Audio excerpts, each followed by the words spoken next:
who serves their mother cold leftovers on Christmas Eve, then laughs as if she's worth nothing. They didn't know that while I swallowed each piece of dry, hardened potato.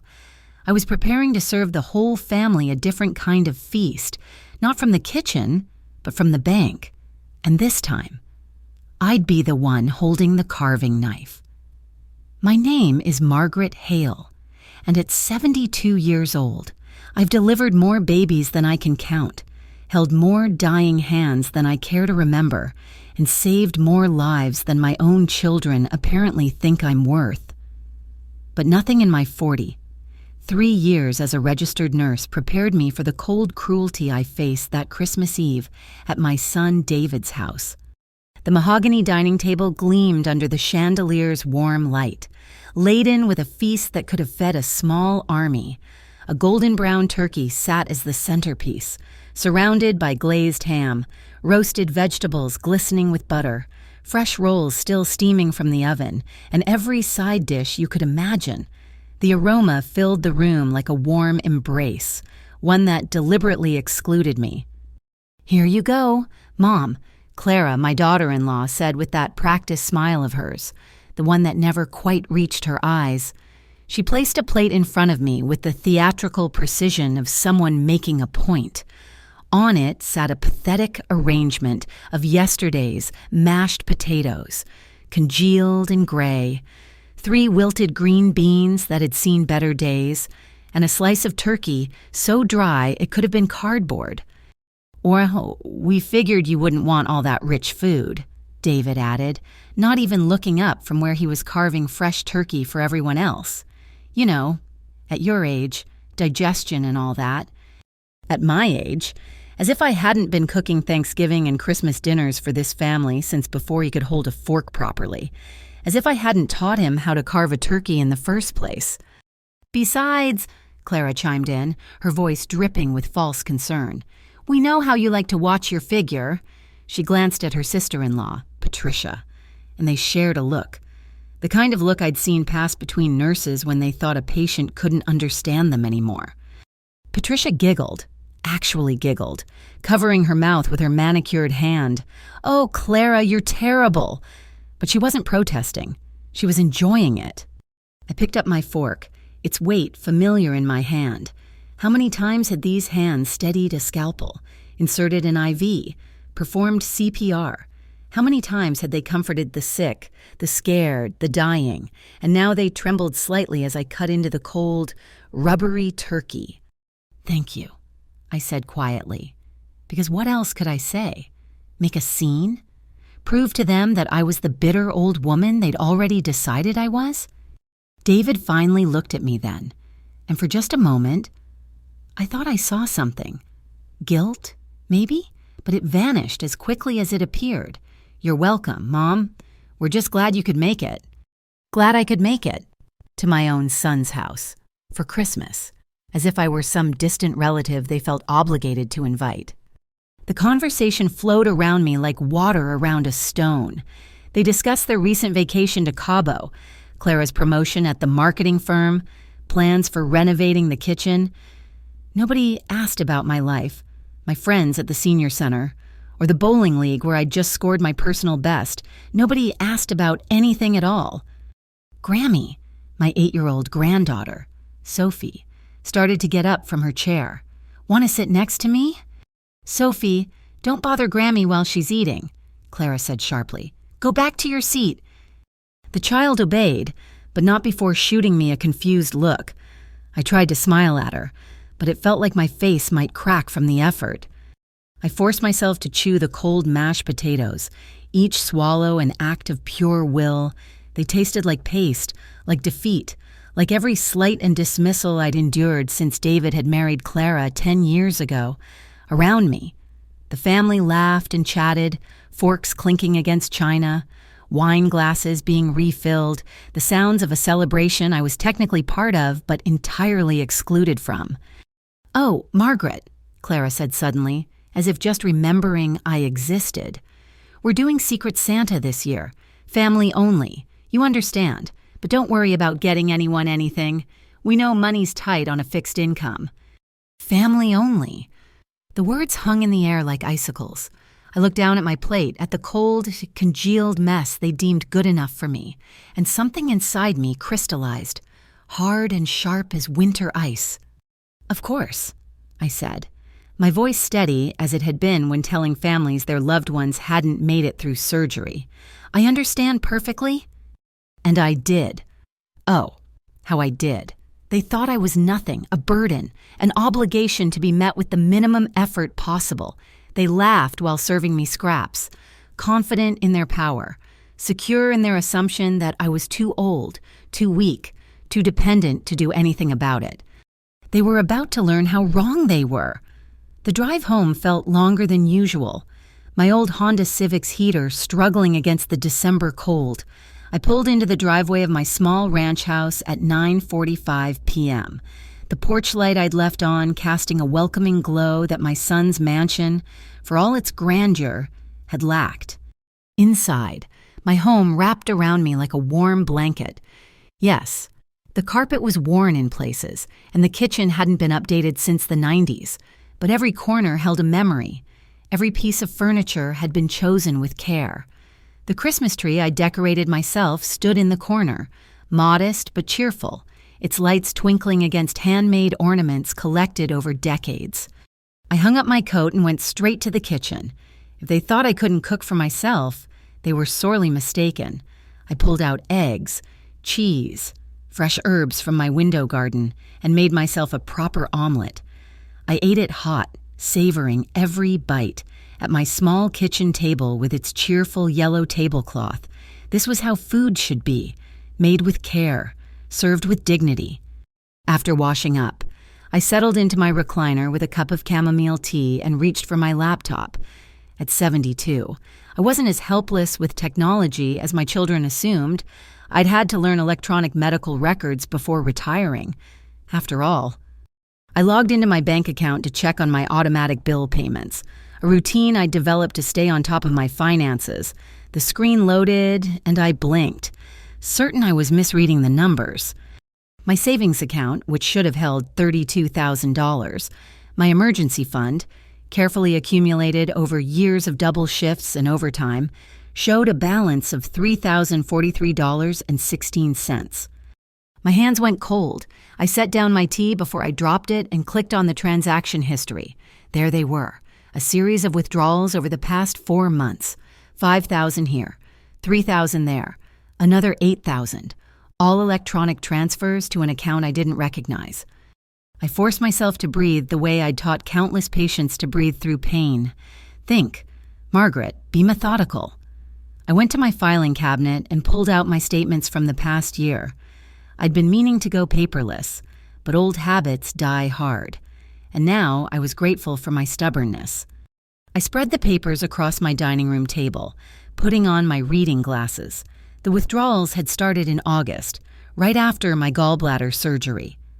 I remembered that week hazily. The pain medication had made me foggy, and David had been so helpful, bringing me groceries, helping with my mail. My stomach dropped. The mail? I pulled out the folder where I kept important documents. There it was, paperwork from the bank dated August 15th, right in the middle of my recovery. Adding authorized user to account, it read. David's name was now on my savings account as a joint owner. I remembered now, and he'd brought me papers to sign, said something about making sure he could help with my bills if anything happened. I'd been so out of it from the pain medication, grateful for his sudden attention after months of distant politeness. I'd signed without reading carefully, trusting my son, who'd just served me leftovers while feasting on fresh food, who'd laughed with his wife about my fixed income, who'd been stealing from me for months. I went back to the computer and checked my checking account. Still intact. He'd been smart enough to leave that alone so I wouldn't notice immediately. My Social Security and pension deposits went there, just enough to cover my monthly expenses, but my savings, my security, my independence, that he'd taken. I printed everything, the statements, the transaction records, the authorization form. My hands were steady now, my mind clear in a way it hadn't been in months. This wasn't confusion or anger or hurt feelings. This was colder, sharper, more precise. In my bedroom, I opened the jewelry box on my dresser. My engagement ring was still there, along with my mother's pearl necklace and the gold watch the hospital had given me upon retirement, things with sentimental value he probably assumed weren't worth taking. But I knew better. Together, they were worth at least $15,000, not enough to replace what he'd stolen, but enough to start fighting back.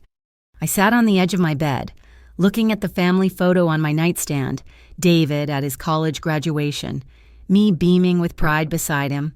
I'd worked double shifts to pay for his education, gone without so he could have everything, and this was how he repaid me. But I wasn't some helpless old woman. I'd spent decades making life and death decisions, staying calm in chaos, thinking 3 steps ahead. Skills like that don't disappear just because you retire. Tomorrow, I'd start making plans.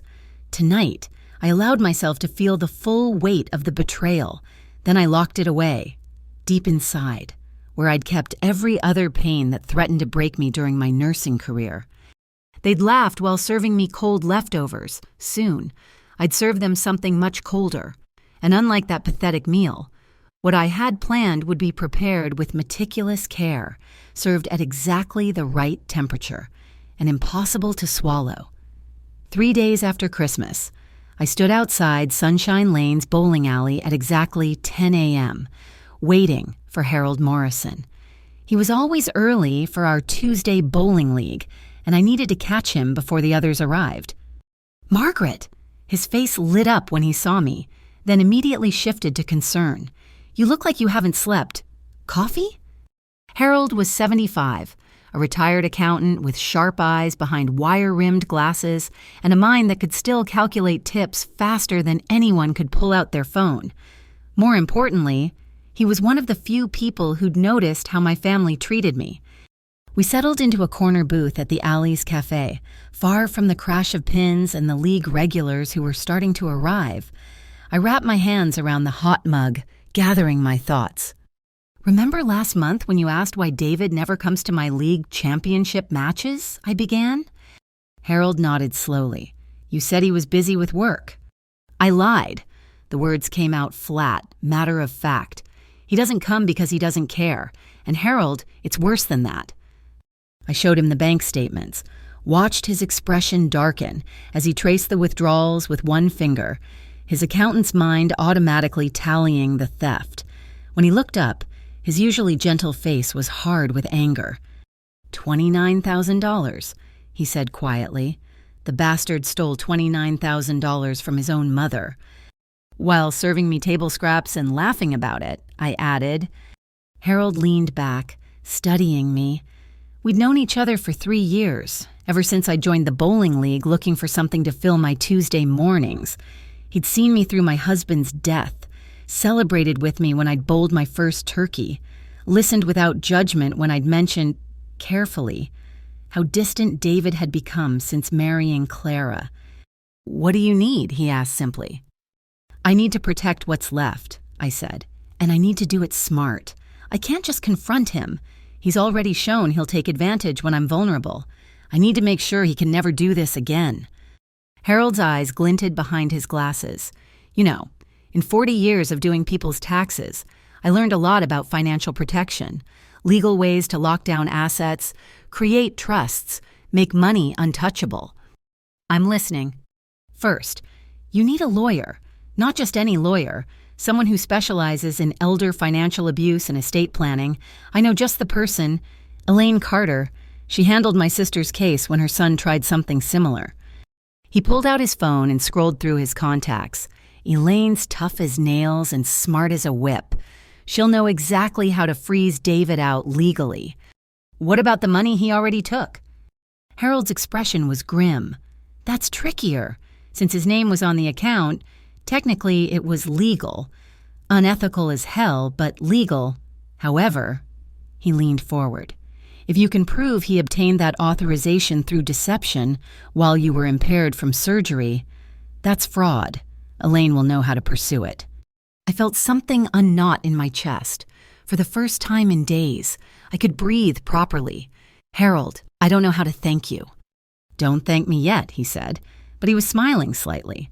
"This is going to be a fight. David won't give up easily, especially if Clara's pushing him. You sure you're ready for this?"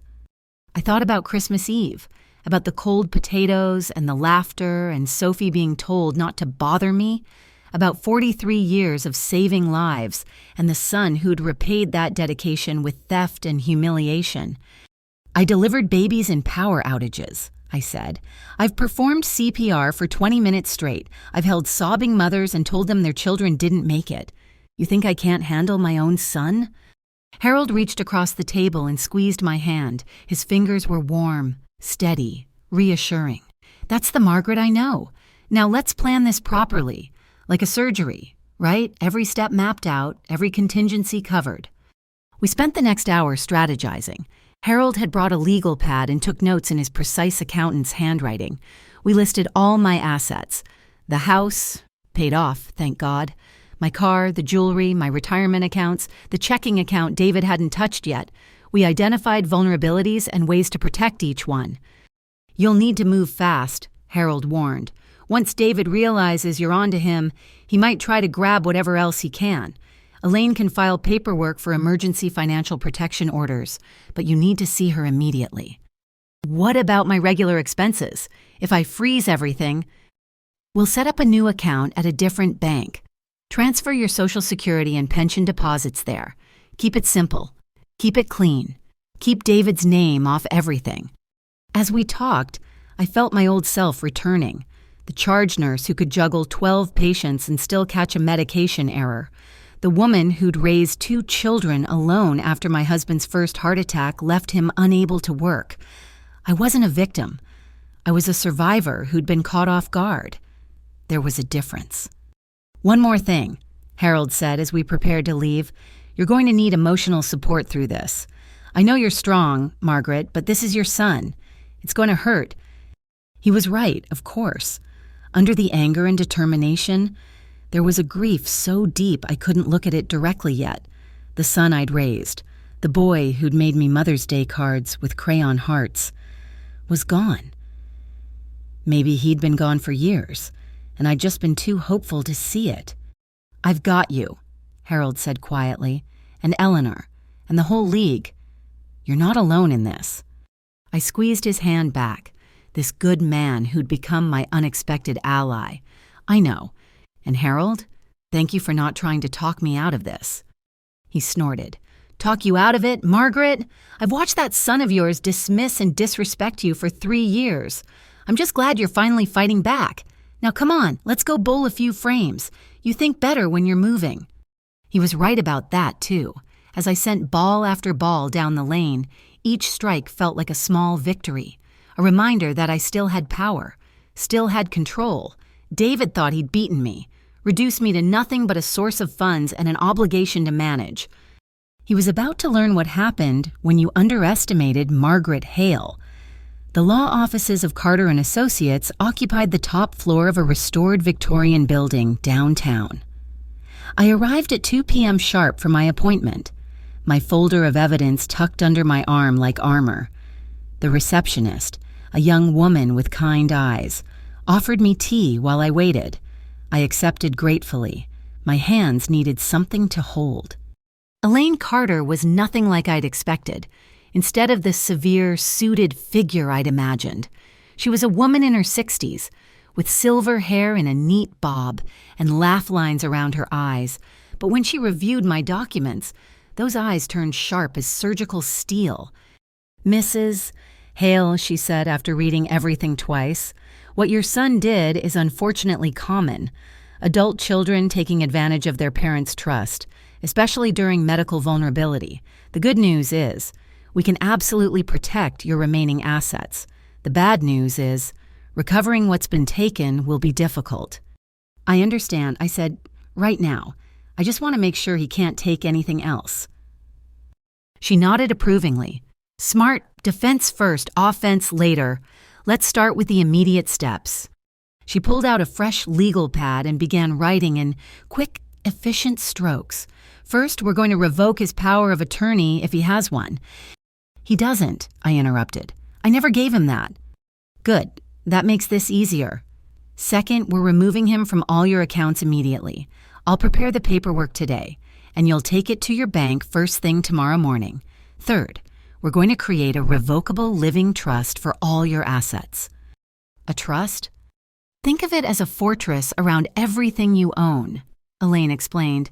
You'll be the trustee, maintaining full control while you're alive and competent, but we'll name a successor trustee, someone you trust completely, to manage things if you become incapacitated, not David. Harold Morrison, I said without hesitation. He's been more of a son to me than David has. Elaine made a note. We'll need his full legal name and contact information. Now, let's talk about your house. My stomach clenched. David's been asking about it, dropping hints about how much maintenance it needs, how I'd be better off in a senior community. I bet he has. Elaine's tone was dry. We're going to deed the house to the trust immediately. That removes it from your personal ownership while keeping you in full control. If David tries any tricks, claiming you're incompetent, trying to force a sale, he'll hit a legal wall. For the next hour, we went through every asset, every account, every possible vulnerability. Elaine was thorough, asking questions I hadn't even thought of. Did David know about my safe deposit box? Had he ever had access to my online passwords? Were there any other documents I'd signed during my recovery?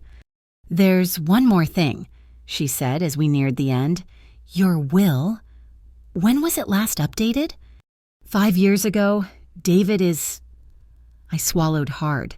He's the primary beneficiary, executor too. We're changing that today, Elaine said firmly. You can leave him whatever you feel is appropriate, or nothing at all. But he shouldn't be executor after what he's done. That's asking for posthumous theft. The word posthumous hit me like cold water. This wasn't just about protecting myself now. It was about ensuring David couldn't raid my estate after I was gone, leaving nothing for Sophie or any future grandchildren who might actually care about me. I want Harold as executor, I decided. As for David, I thought about the boy who'd once brought me dandelions, calling them flowers. He can have my wedding china. Clara always admired it. Elaine's lips twitched. The wedding china, noted, and the rest? A scholarship fund at the nursing school where I taught, and something for Sophie when she turns 18, enough for college, in a trust David can't touch. We spent another 30 minutes drafting the basic will provisions. Then Elaine pulled out a signature page after signature page. My hand was steady as I signed each one, remembering all the consent forms I'd witnessed over the years. How many times had I watched families make life-changing decisions with a simple signature?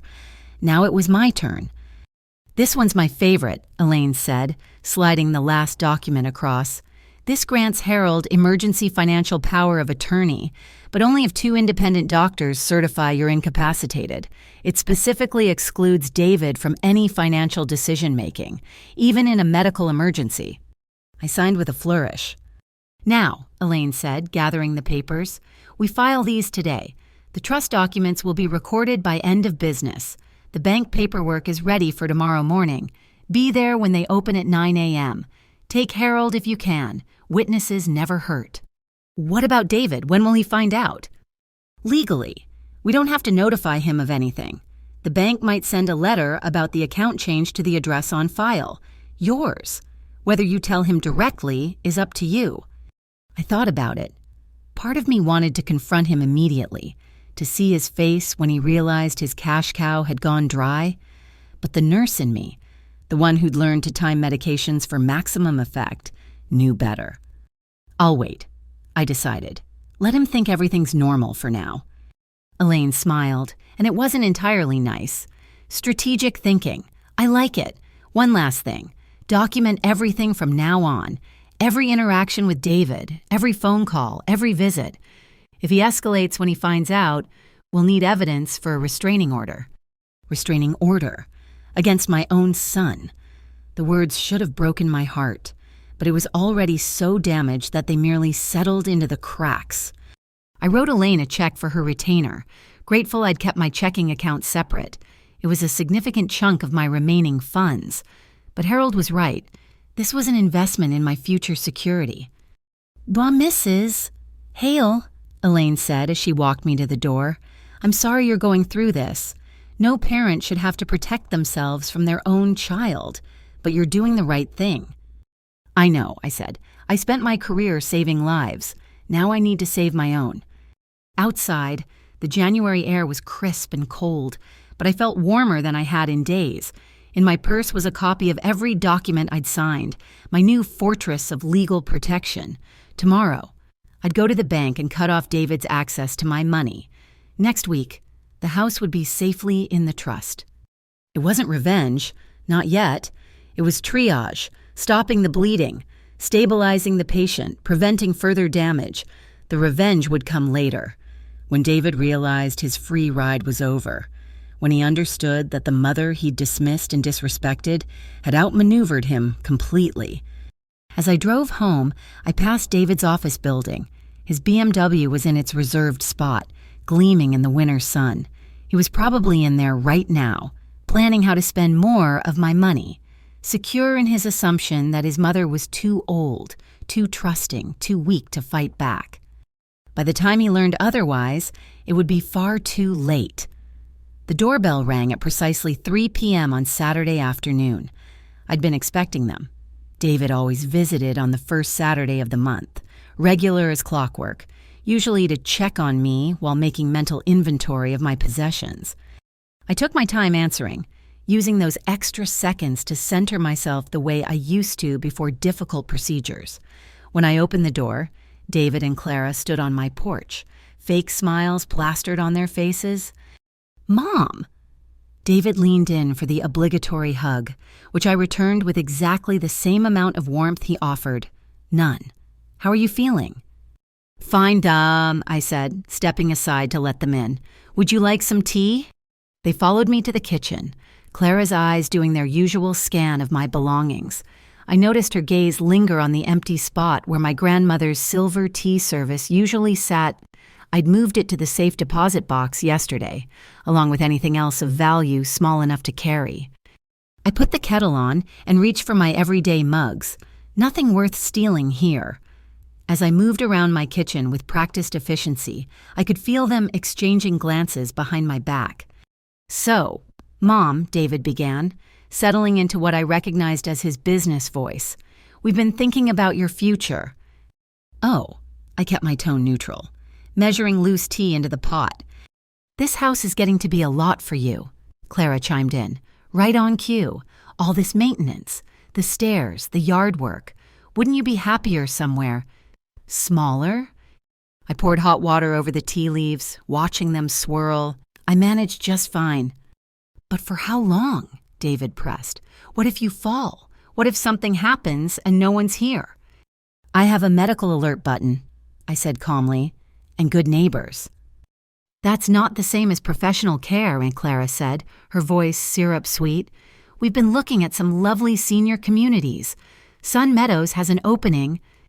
"I'm not interested." I set their mugs down with a firm click. "Sugar? Milk?" They both declined, and an uncomfortable silence settled over my kitchen. I sipped my own tea, waiting. I'd learned long ago that silence was a powerful tool. Most people couldn't stand it and would fill it with revealing words. "Mom, be reasonable," David finally burst out. "This house is worth at least $400,000 in today's market. That money could pay for years of quality care." "Whose quality?" I interrupted. "Mine or yours?" His face flushed. "What's that supposed to mean?" "Nothing at all. I'm simply not interested in moving." Clara leaned forward, her expression concerned, but her eyes calculating. "Margaret, we're only thinking of your well-being. David handles complex financial matters all day long. Maybe you should let him help manage things. Make sure your money is working for you." There it was. I almost admired their persistence.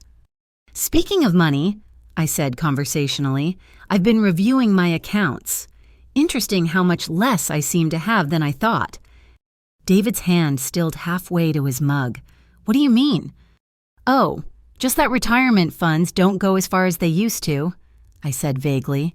"Inflation, you know. I've had to make some adjustments." "Adjustments?" Clara's voice had sharpened. Tightening the belt, cutting back. I even considered selling some of Mother's jewelry, but the appraiser said the market's down. This was partly true. I had gotten the jewelry appraised, but only for insurance purposes before moving it to the safe deposit box. "You should have come to us," David said quickly. "We could have helped. In fact, why don't you let me look at your portfolio? I might be able to—" The doorbell rang, cutting him off. Perfect timing. I'd never been so glad to hear that sound. "Excuse me," I said, rising. "That'll be Harold. We have plans this afternoon." I opened the door to find Harold standing there with a manila envelope, the trust documents from Elaine's office, though David didn't need to know that. "Margaret, ready for our appointment?" Harold's eyes were twinkling, but his expression was serious. "Almost. David and Clara just stopped by. Come in and say hello." Harold followed me back to the kitchen, where David and Clara were having a hushed conversation that stopped abruptly when we entered. "David, Clara." Harold nodded politely. "Nice to see you both." "Harold," David acknowledged stiffly. He'd never liked Harold, probably because Harold saw right through him. "What appointment?" Clara asked, her eyes fixed on the envelope in Harold's hand. "Oh, just some paperwork," I said breezily. "Estate planning. You know how it is at our age. Have to keep everything in order." David stood abruptly. "What kind of estate planning?" "Nothing you need to worry about," I assured him. "Just updating some old documents." "I should look at those," he insisted. "As your son—" "As my son," I interrupted, my voice still pleasant but with steel underneath. "You should trust me to handle my own affairs. I may be 72, but I'm not senile." The kitchen went quiet except for the tick of the clock on the wall. Clara's face had gone pinched, and David's jaw was working the way it did when he was angry but trying not to show it. "Of course not," he said finally. "I just want to help." "I appreciate that," I lied smoothly, "but Harold and I really do need to go. Was there anything else you needed?" They had no choice but to leave, though Clara made one last attempt at the door.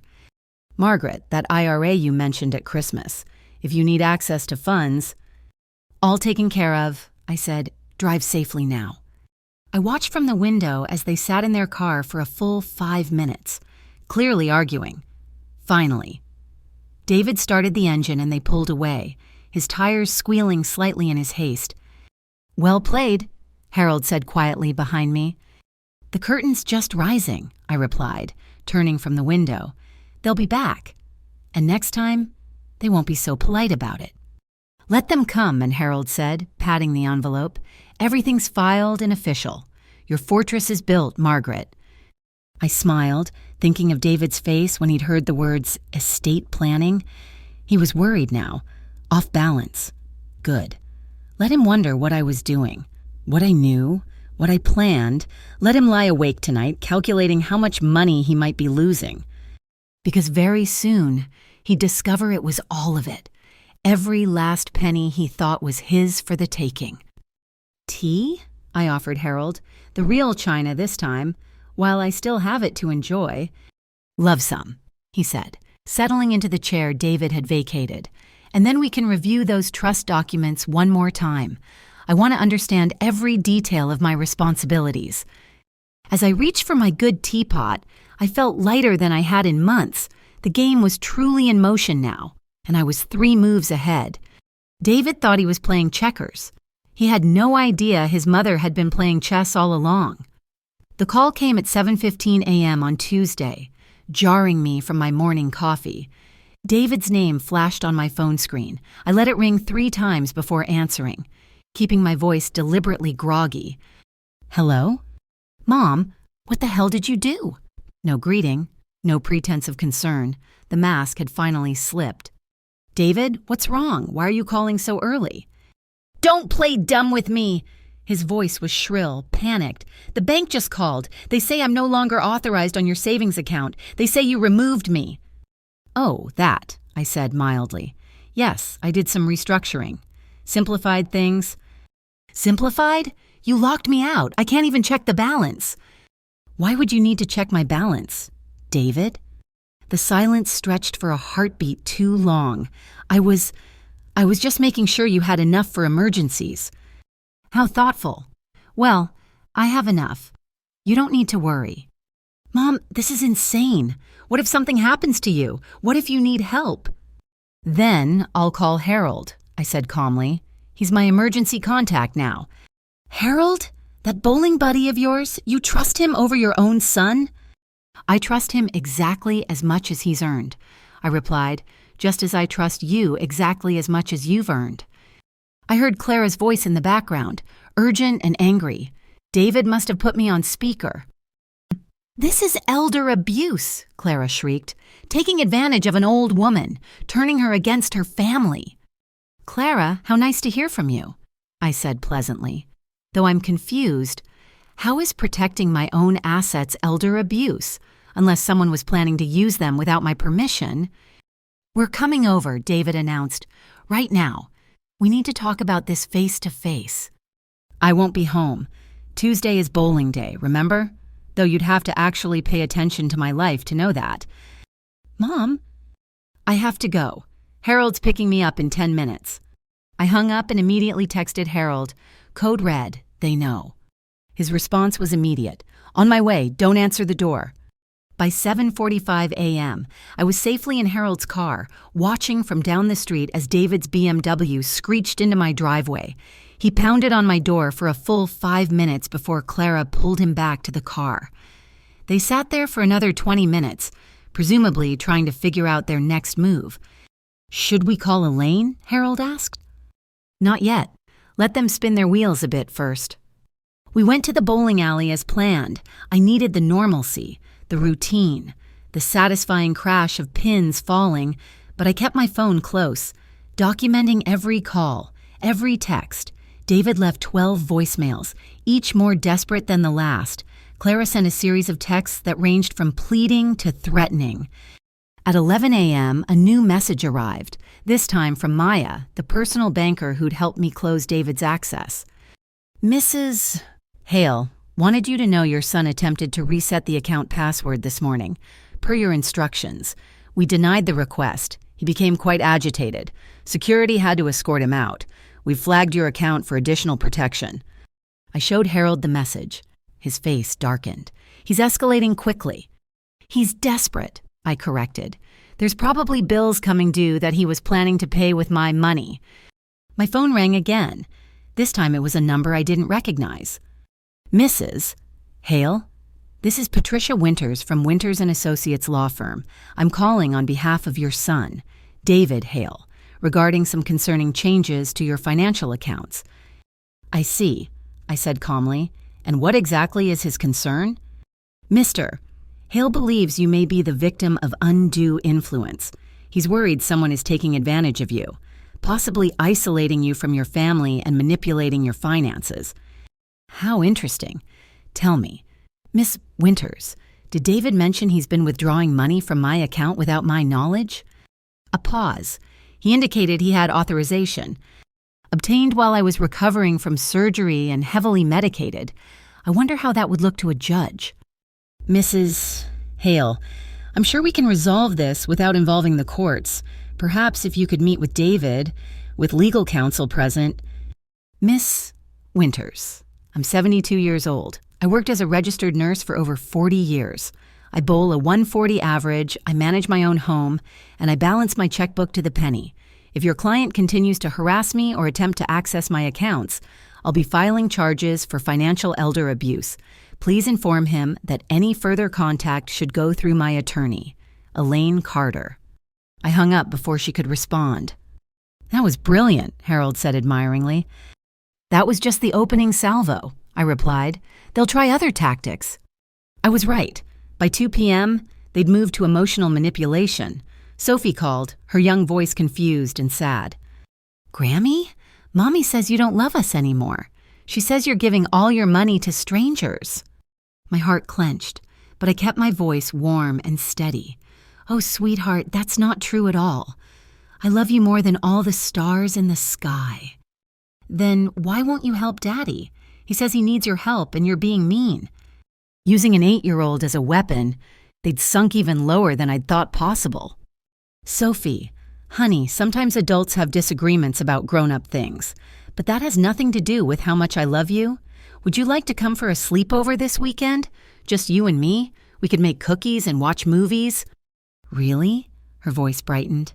Mom said you didn't want to see us anymore. Your mom was mistaken. I always want to see you. Ask her about Saturday, okay? Okay, love you, Grammy. Love you too, sweet pea. Harold patted my shoulder as I ended the call. Using the granddaughter. That's low. That's desperate, Melissa, I said, though inside I was seething. And it's going to backfire. Clara just proved she's willing to lie to Sophie and use her as manipulation. Elaine's going to have a field day with that in court if it comes to it. By 5 p.m., I'd received 43 calls, 28 texts, and 6 emails. David had tried everything: anger, pleading, guilt, threats of legal action, even a ham-fisted attempt at concern for my mental health. I documented every single one. As Harold drove me home, I felt exhausted but oddly exhilarated. The hardest part, the initial confrontation, was over. David had shown his hand, revealed just how dependent he'd become on my money, how desperate he was to regain control. What's next? Harold asked as we pulled into my driveway. Now we wait, I said. He'll either escalate further, in which case Elaine files for a restraining order, or he'll try to regroup and attack from a different angle. Either way, I'm ready. You know, Harold said thoughtfully, in all my years doing taxes, I saw a lot of family financial disputes, but I've never seen anyone handle it with such surgical precision. I smiled at the metaphor. That's exactly what it is. Locate the disease, contain the infection, cut out the damaged tissue, save what can be saved. And the patient? I looked at my little house, warm and welcoming in the evening light, my sanctuary, now legally protected from my son's grasping hands. The patient is going to make a full recovery, I said firmly, with minimal scarring and no complications. As Harold drove away, I noticed a car parked across the street, David's BMW. He was watching my house. Probably had been for hours. Let him watch. Let him see his mother living her life without his interference, without his theft, without his mockery.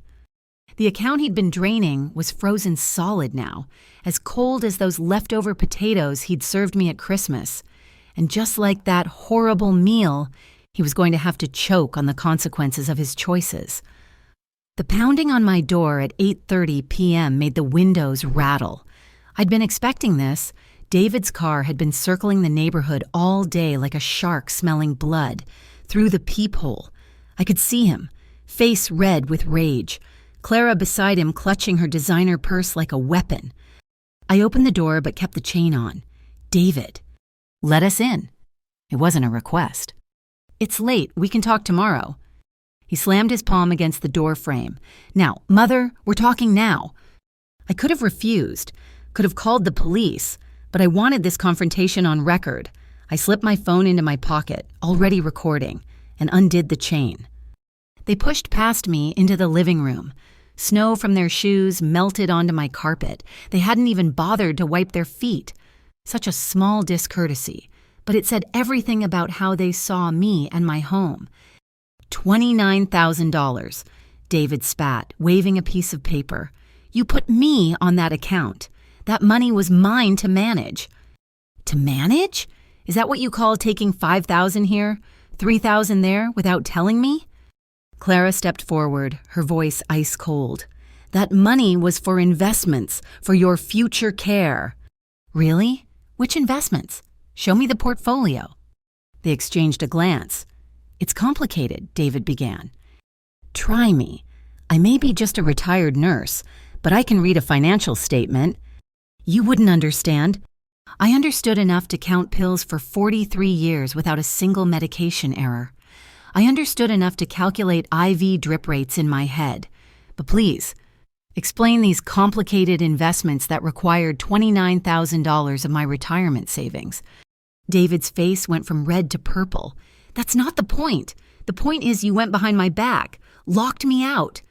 Like you went behind mine when I was drugged from surgery? The words hung in the air like icicles. Clara clutched David's arm, trying to pull him back, but he shook her off. "I'm your son. I have a right." "You have no rights to my money." I stood straighter, feeling the steel in my spine that had carried me through double shifts and dying patients and my husband's long illness. "You lost any claim to my assets when you stole from me." "Stole?" Clara laughed, high and sharp. "We've been taking care of you, checking on you, making sure you're okay. You served me leftovers on Christmas while everyone else ate fresh food. You told Sophie not to bother me. You treat me like a burden to be managed, not a mother to be loved. Because you are a burden." The words exploded from David like shrapnel. "Do you know how much time I waste worrying about you in this old house? How much it costs me to drive over here? And for what? So you can play the victim?" There it was, the truth, naked and ugly. I walked to my desk, pulled out a folder, and handed it to him. "Since you're so concerned about costs and time, here's an accounting. Every withdrawal from my account, $29,347. I want it back." He threw the folder across the room, papers scattering like snow. "You'll never see a penny. That money is gone, spent on bills you wouldn't understand. Your bills, not mine. We're family. Family helps each other. Family doesn't steal. Family doesn't lie. Family doesn't serve their mother's scraps while laughing about it. Clara stepped between us. You're being vindictive, petty, all because of one dinner?" "No," I said quietly, "because of a pattern of disrespect that culminated in theft. You showed me exactly what you think of me. Now I'm showing you the consequences." I pulled out the legal documents Elaine had prepared, holding them up. "The house is in a trust. My accounts are locked. My will has been rewritten. Your father's watch, the one David always admired, it's going to Harold. My engagement ring Clara commented on last Easter, donated to charity. The china you served my leftovers on while you ate from the good plates. Sophie gets it when she's 25. "You can't do this," David whispered. "It's already done, signed, sealed, filed with the court. We'll contest it. Prove you're not competent." "Try it." My voice was calm as a flat line. "I have documentation of every interaction, every theft, every lie. I have witnesses. I have a legal team. What do you have? A gambling debt? A spending problem? Bills you can't pay without stealing from your mother?" David lunged forward, and for a moment I thought he might actually strike me. But Clara caught his arm. "David, no, think about Sophie." "Sophie," I said, "is always welcome in my home. You two are not. If you come here again, I'll file a restraining order. If you try to access my accounts again, I'll press charges for fraud. If you continue to harass me, I'll ensure everyone knows exactly what kind of son treats his mother like an ATM." "You bitter old woman," Miss Clara hissed. "You'll die alone." I'd rather die alone than live being robbed by my own family. I walked to the door and opened it. Snow swirled in, matching the cold that had settled in my chest. "Get out of my house!" David stood frozen for a moment, his face cycling through emotions, rage, disbelief, and finally, something that might have been fear. "Mom, please." I said, "Get out." They left, Clara pulling David, who stumbled like a man in shock. I watched them drive away, their taillights disappearing into the snowy night. Then I closed the door, locked it, and slid down to sit on the floor. My hands were shaking, not from fear or regret, but from the release of months, years of suppressed anger and hurt. The son I'd raised, loved, sacrificed for, was gone. Maybe he'd been gone for a long time, replaced by this stranger who saw me only as a resource to be exploited. I pulled out my phone and called Harold. "It's done," I said when he answered. "The confrontation, it's over. Are you okay? Do you need me to come over?" "No," I said, surprised to find I meant it. "I'm better than okay. I'm free." And I was. Free from the pretense that David cared about anything but my money.